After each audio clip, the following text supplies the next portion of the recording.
ሸይጧንን ማሳቅም ማስለቀስም እንደምትችሉ ያውቁ ኖሯል። ከፈለጋችሁ ማሳቅ ከፈለጋችሁ ማስለቀስ ትችላላችሁ። እንዴት ነው የሚሆነው የሚለውን በማስረጃ አቀርብላችኋለሁ። አብራችሁኝ ሆኑ። በሰሒህ ቡኻሪ በመጣ ሐዲስ ረሱል ሰለላሁ ዐለይሂ ወሰለም አንድ ሰው በሚያዛጋ ወቅት ሸይጧን ይስቃል ብለዋል። ስለዚህ በሚያዛጋ ወቅት ማዛጋቱን ለመቆጣጠር ይሞክር ወይ ደግሞ በእጁ አፉን ይሸፍን ብለዋል።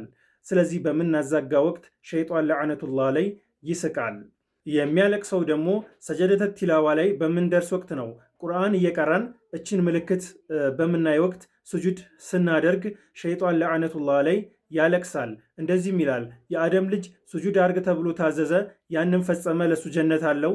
እኔ ግን ስጁድ አርግ ተብዬ እምቢ አልኩኝ፣ በዚህ የተነሳ ጀሃነም እገባለሁ ብሎ ያለቅሳል። ይህም ሐዲስ በሰሒህ ሙስሊም ተዘግቦ የሚገኝ ነው። ማሳቅም ማስለቀስም ትችላላችሁ። ምርጫው የእናንተ ነው። በዚህ አጋጣሚ ፀጉራችሁ ከፊት ከሸሸ እንደዚሁም የመነቃቀልና የመሳሳት ችግር ካለበት ወይ ደግሞ የማሳከክ ችግር ካለበት ለነኚህ ለጠቀስኳቸው ችግሮች በሙሉ መፍትሄ የሆነ የተፈጥሮ የፀጉር ማሳደጊያ ሙሉ ለሙሉ ከተፈጥሮ እጽዋት የተዘጋጀ በሂል ኢትዮጵያ የባህል ሕክምና ታገኛላችሁ። ለበለጠ መረጃ እዚህ ጋር ባስቀምጥኩላችሁ ቁጥር ሙሉ መረጃ መውሰድ ትችላላችሁ።